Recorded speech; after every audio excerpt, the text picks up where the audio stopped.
Hello అండి, నమస్తే. ఇవాల్టి వీడియోలో తోటకూర పప్పు చాలా సింపుల్గా అలానే టేస్టీగా ఎలా చేయాలి వీడియోలో చూద్దాం. ఈ ఒక్క ఇంగ్రీడియంట్ వేస్తే చాలండి, టేస్టే మారిపోతుంది. నేను ఇక్కడ కందిపప్పు తీసుకున్నానండి. కందిపప్పు ఒక 150 గ్రామ్స్ వరకు తీసుకున్నాను. ఇలా ఒక గిన్నెలో వేసుకొని ఒక 2 సార్లు శుభ్రంగా కడిగి తీసుకోవాలి. నేను ఇక్కడ మట్టి కుండలో చేస్తున్నానండి. సో అందుకని సపరేట్గా వేరే గిన్నెలో కందిపప్పు తీసుకొని కడిగి ఈ విధంగా కుండలోకి అయితే షిఫ్ట్ చేశాను. ఇలా మనము కందిపప్పు వేసుకొని వాటర్ కూడా వేసుకున్న తర్వాత మంటని హై ఫ్లేమ్లో ఉంచేసి ఇక్కడ పప్పు అంతా ఉడికేంత వరకు ఉడికించాలండి. మనకి ఈ విధంగా పప్పు ఉడికితే సరిపోతుంది. ఇలా ఉడికిన తర్వాత ఒక 3 లేదా 4 టమాటాలు సన్న ముక్కలుగా కట్ చేసుకొని వేసుకోవాలి.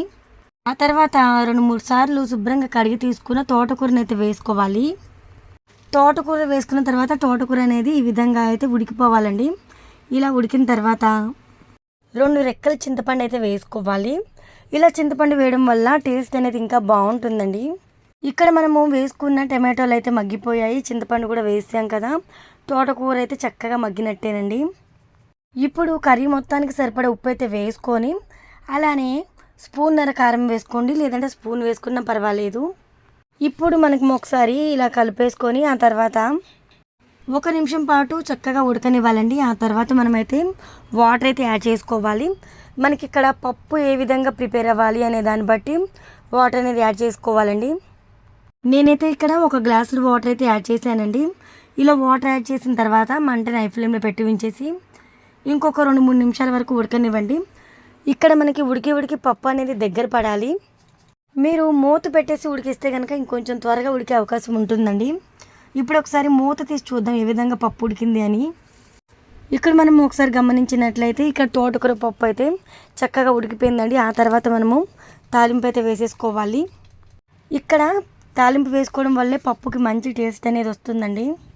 స్టవ్ ఆన్ చేసుకుని స్టవ్ మీద ప్యాన్ పెట్టేసుకొని ప్యాన్ హీట్ తర్వాత 2 టేబుల్ స్పూన్ల ఆయిల్ అయితే వేసుకోవాలండి. పప్పు కర్రీకి ఎప్పుడైనా కూడా ఆయిల్ అనేది తక్కువే పడుతుంది. ఆవాలు, జీలకర్ర, పచ్చిశనగపప్పు, అలానే మినపప్పు, ఎండుమిర్చి కూడా వేసేసుకోవాలి. అలానే 4-5 వెల్లుల్లి రెబ్బలు, అలానే కరివేపాకు, కొత్తిమీర కూడా వేసుకొని 1/2 టేబుల్ స్పూన్ పసుపు అయితే వేసుకొని ఇక్కడ మనకి తాలింపు అయితే వేగిన తర్వాత ముందుగా మనము ప్రిపేర్ చేసి పెట్టుకున్న తోటకూర పప్పుని అయితే ఇందులోకి షిఫ్ట్ చేయాలి. ఆ తర్వాత పప్పుని లో ఫ్లేమ్లో అయితే ఉడికించాలండి ఒక 2 నిమిషాలు. సింపుల్గా తోటకూర పప్పు ఎలా చేయాలో చూశారు కదా. వేడి అన్నంలోకైనా, రోటీస్లోకైనా, పూరీలోకైనా కూడా బాగుంటుందండి. నేను చేసిన ఈ రెసిపీ వీడియో మీకు నచ్చితే కనుక లైక్ ఇవ్వడం మర్చిపోవద్దు. మీరు ఇచ్చే లైక్ వల్ల మన వీడియోస్ అయితే ఇంకొంతమందికి రీచ్ అయ్యే ఛాన్స్ అయితే ఉంటుందండి. ఇలా మనకి వచ్చే లైక్స్ వల్ల మన ఛానల్ ఇంకొంచెం గ్రో అయ్యే అవకాశం కూడా ఉంటుందండి. సో లైక్ ఇవ్వడం మాత్రం మర్చిపోవద్దు. ఇలాంటి మరెన్నో రెసిపీస్ కోసం ఛానల్ అయితే సబ్స్క్రైబ్ చేసుకొని అలానే వీడియో నచ్చితే వీడియోని షేర్ కూడా చేసేయండి.